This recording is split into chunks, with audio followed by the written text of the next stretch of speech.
Hello, great people. Governors of the All Progressive Congress recently paid a courtesy visit to the immediate past President Muhammadu Buhari. The reason why the governors said they paid a visit to Buhari is apparently different from the reason why they visited Buhari. Now, we will be looking at the behind-the-scene politics. Is there a strained relationship between Muhammadu Buhari and Bola Ahmed Tinubu? If yes, what could have led to that strained relationship, and what is the implication of that strained relationship on the growth of the APC, the re-election of Bola Ahmed Tinubu in 2027, and what are the effects that it can even have on Muhammadu Buhari and his political associates as well? We'll be looking at all these issues and a whole lot more on this episode with your sure plug, Dr. Omosoladeji. First, you would recall that since Muhammadu Buhari left office, he has lived a kind of like very passive life, unlike past Nigerian presidents, like the likes of Olusegun Obasanjo, Goodluck Jonathan. Since they left office as president, they've had what I can call an active post-office life,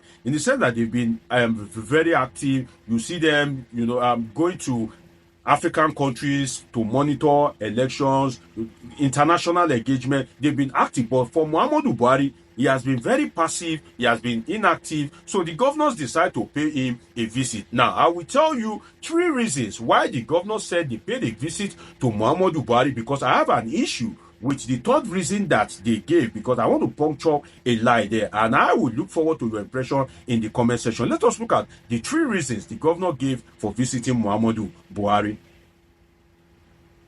The governors claim they visited Buhari for 3 reasons. Number 1 is to congratulate him on a successful Ramadan fast and extend warm Salah greetings. That's okay, we can let that fly. The 2nd is to wish him well as he settles in his newly renovated Kaduna home. You will recall that Muhammadu Buhari left his Daura home and is now living in Kaduna State. The reason why he left his Daura home is left for him, but he now lives in Kaduna State. So the governor said they went to go and pay homage to him, that, I hope you are enjoying your new home and all that. Now, the 3rd one, where I have a bit of issue, is that they said that they paid him a visit to confirm their respect, that's fine, loyalty and appreciation to Buhari for his statesmanship and legacy. Now, where I have a problem with the governors is the word legacy, and that's why I want to ask you, and I look forward to your impression in the comment section. What is the legacy of Muhammadu Buhari in the true sense of legacy? And with profound respect, I would kind of ask you to look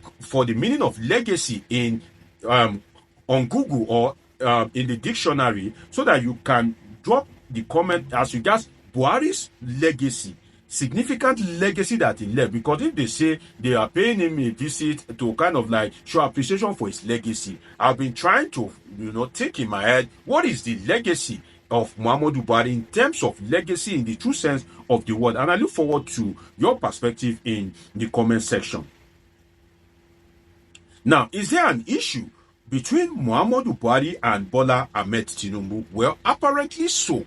And I will give you 3 reasons on the aspect of Muhammadu Buhari from the information in public domain why the relationship between Muhammadu Buhari and Bola Ahmed Tinubu may not be too smooth. I will give you that from the aspect of Buhari before I go to the aspect of Bola Ahmed Tinubu. Apparently, Buhari has been displeased with comments about his government, particularly from Tinubu and some of his boys. I will put an headline on the screen for you to see that some of the Tinubu boys believe that Buhari has done nothing. But the problem is that Muhammadu Buhari, to his mind, believes is the best that has ever happened to Nigeria. And to the Buhari boys, Buhari is one of the best thing, if not the best, that has ever happened to Nigeria. So for the Tinubu presidency to now be kind of like say, Muhammadu Buhari has not done well, then Muhammadu Buhari himself will be apparently displeased with that. Now, the 2nd issue is the Paris Club testimony. You will recall that recently the Tinubu presidency dragged Buhari to Paris Court to account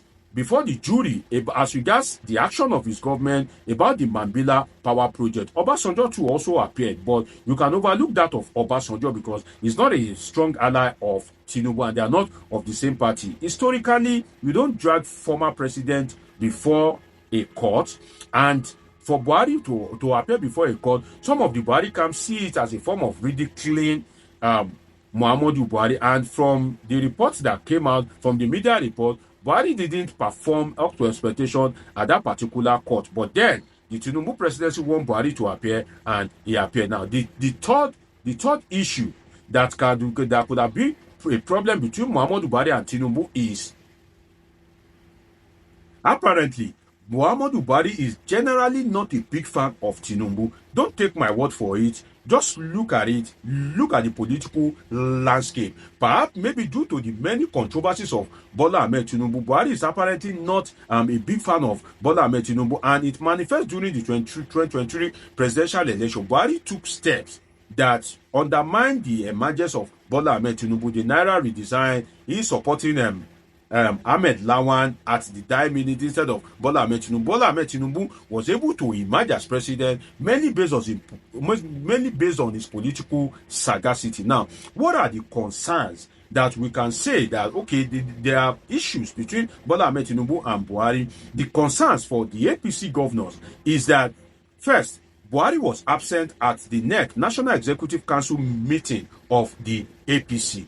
You will recall that recently APC held their NEC meeting, but Muhammadu Buhari was conspicuously absent at that particular meeting.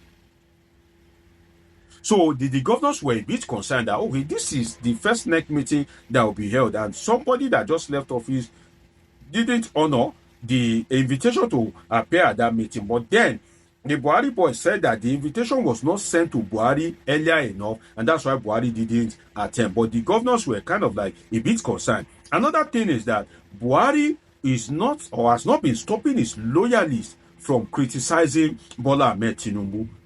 For instance, Nasir El-Rufai is one of the core loyalists of Muhammadu Buhari.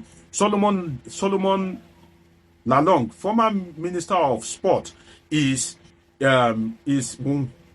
one of the political associates of Muhammadu Buhari. So most of these people that have the heart of Buhari, most of these people that love Buhari, the Buhari camp have not been stopping them from criticizing the Tinubu presidency. So the governors are concerned that you can speak to these boys, they are your loyalists, but then these people have been coming down heavily on the Tinubu government. Now, another thing is that El-Rufai and some other people have been decamping to another political party, which is SDP, and there are reports that former ministers in the Buhari cabinet are planning to decamp and march to the Social Democratic Party. So the governors were a bit concerned that if El-Rufai, who said that he doesn't do anything politically without consulting Muhammadu Buhari, so that statement reportedly sent cold shivers down the spine of the northern governors. They were reportedly concerned, and other APC governors were concerned that, oh, if El-Rufai does not truly do anything without consulting Buhari, so you consulted Buhari and Buhari just allow you to go like that. And if the former minister who are called loyalists of Buhari, who you can call the CPC bloc, you know, there are different kind of bloc that make up the APC. You have the CPC bloc of Muhammadu Buhari, you have the ACM bloc of Bola Ahmed Tinubu, you have the ANPP bloc, and you have the new PDP and PDP bloc. So the CPC bloc, which is that of Muhammadu Buhari, most of them have been criticizing Tinubu, and they have been making plans to leave the party. So most of these governors are concerned that if this happens, then it will be a major blow on the All Progressive Congress, and it will reduce the chance of APC to clinch the presidency in 2027. So Buhari not stopping the CPC bloc exit is an issue of concern to the governors. But then again, if you look at Muhammadu Buhari, the question will be, are the governors surprised? Well, I will be surprised if the governors are surprised, because Muhammadu Buhari has been politically greedy. Don't take my word for it. Just think back at the person of Muhammadu Buhari. Muhammadu Buhari is the type that he doesn't hustle for others. Even when Buhari was president, he's not the type that will go all out to make sure that you are elected or re-elected. If you look at it, when Buhari was president, all what he was after was his re-election, and immediately he won his re-election, he didn't even take any active step or make any strong move for any of the governors to be re-elected. He was just on his own. He owes Bola Ahmed Tinubu a debt of political gratitude. When Tinubu was contesting, he didn't go all out for Tinubu. He even introduced the Naira redesign, which greatly affects Bola Ahmed Tinubu. So, if name one person that is politically greedy, and I will tell you it is Muhammadu Buhari. So, are the governors surprised that Buhari is not stopping the CPC ticket? As I said earlier, he is apparently not a big fan of Bola Ahmed Tinubu. He just needs Bola Ahmed Tinubu's political machinery to emerge as president. And when he emerged as president, he was satisfied, he was pleased. And the greed in him, manifest even as president in terms of supporting others to kind of like emerge politically. Buhari is not the type that also for other people.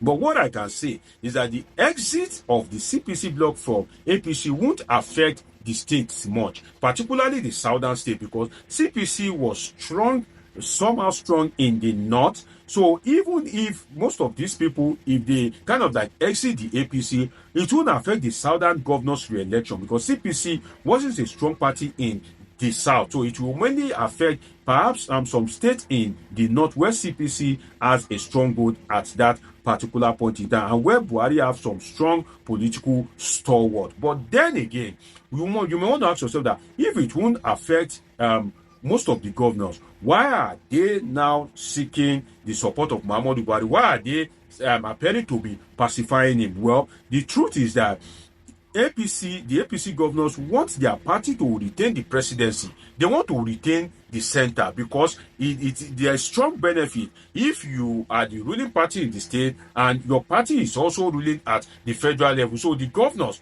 do not want to take that risk, and that's why they themselves are kind of like making those ones. And I won't be surprised if those governors have been sent to make what I can call like a peace meeting to pacify Muhammadu Buhari. If that meeting was initiated by Bola Ahmed Tinubu or the core loyalists of Bola Ahmed Tinubu, I won't be surprised. But the truth is that if Bola Ahmed Tinubu eventually gets re-elected, or if he reinstates himself as president in 2027, then the true nature of Bola Ahmed Tinubu would evolve, because then he doesn't need Buhari for anything and he doesn't need the CPC bloc for anything. But what I can say is, may the best happen to Nigeria now and always. It's been an interesting time with you on this episode of Politics with Dr. Omosoladeji. Do want to subscribe, turn on your notification button, catch up with my past videos, and of course I have great interesting videos coming your way. Till I see you again, always remember that I love you all sincerely.